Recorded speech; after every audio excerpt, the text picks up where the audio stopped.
Au département d'écologie et d'évolution de l'UNIL, le professeur Laurent Keller et son équipe viennent de faire une découverte surprenante grâce à une fourmi, la fourmi de feu.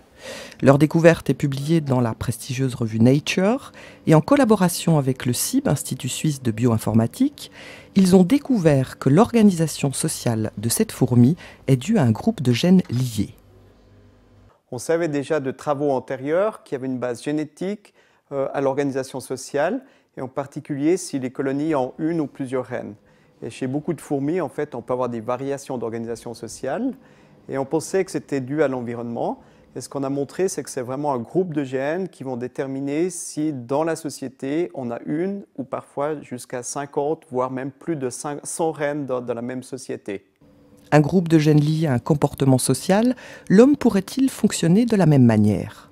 Alors on pourrait imaginer chez beaucoup d'espèces qu'on ait en fait une base génétique de telle manière que les espèces sont confrontées à des situations différentes.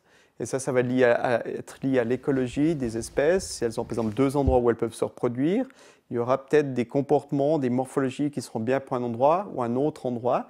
Et à ce moment, on pourrait imaginer qu'un groupe de gènes devienne lié à nouveau pour donner une adaptation spécifique à un milieu donné. Et puis chez l'humain, il est peut-être aussi possible qu'on ait des choses comme ça, mais ça, on ne sait pas encore.